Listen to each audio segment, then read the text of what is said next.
Hello, Betty. Hello, Adrian. How you guys doing? All right, hello. Uh, I'm gonna start with you, Adrian. I mean, because just like me, you're a 76er, and I know like when you're born in that year, I know like you spent like at least the first half of your life without like the internet and everything else. Like, how different do you think your trajectory would be if you were exposed to things like catfishing and everything else early in life? And I mean, how do you think that would have changed you?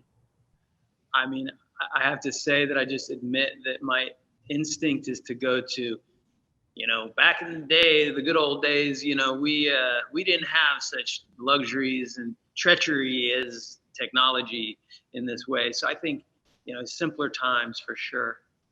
And I'm happy that I was able to have that experience and then witness both sides and also come of like be an adult when technology really first started taking hold, so that I was able to process it more. I can't imagine growing up with that. I remember when I was in my early 20s, I got my first cell phone, and I was very resistant. I was very leery. I was like, I didn't trust it. I was like, there's something amidst, like this can't be good. And I remember I took my cell phone and I threw it against the wall and I broke it. And I was like, I don't need, no one's going to control me. And then the next day, with my head hung low and my tail between my legs, and I went out and had to buy another one. Um, Did you freeze? Betty. I mean, you started, and I got to so, talk to you.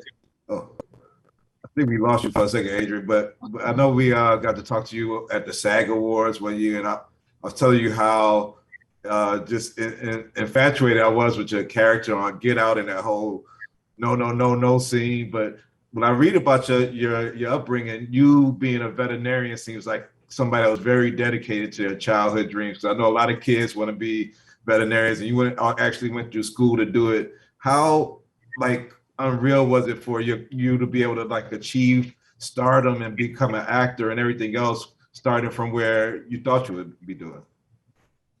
Oh, gosh. I mean, it's really surreal. I sometimes feel like it's not really me that this is all happening to. But yeah, it's strange. I mean, I'm a pretty private person, and I did spend a lot of my time, my life outside of Hollywood. So I feel like that kind of informs me as a person, uh, and why I kind of feel like a bit like outside of it all. But yeah, I mean, I don't know. I don't know how to answer that because I honestly I don't know. This has been a very strange ride, and but I look forward to seeing where it goes. Not unlike hopefully the audience feels about this show.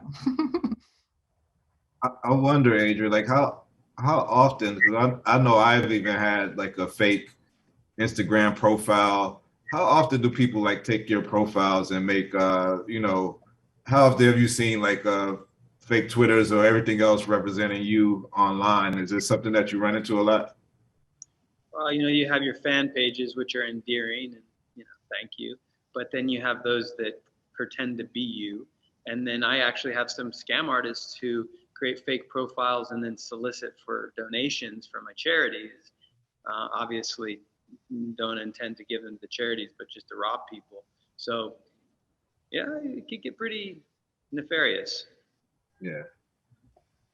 Betty, we seen this weekend, we see Shakari Richardson race and like and she's made like she rubs some people the wrong way on the internet. How easy is it to make the wrong impression online and for people to just run with it?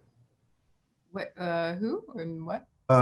Maybe you're not familiar. Shakari Richardson, she's an American female sprinter, and she got a lot of flack for stuff that she said online, and people like are painting her one way or the other, rightly or wrongly. But I'm just saying, like, how easy is it for you to go online and make or people to take the wrong impression from what they believe about you online?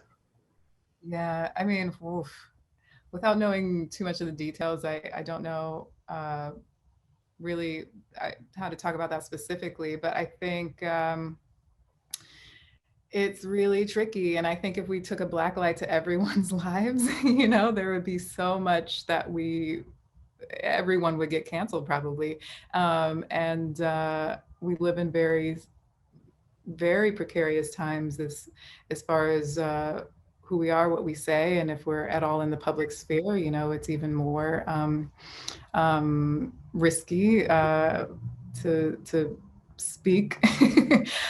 So yeah, I mean, I hope, obviously, in some circumstances, you want justice, but a lot of times I think we can give people the benefit of the doubt, because I think a lot of people can present a one image and not be that in real life, you know? So I think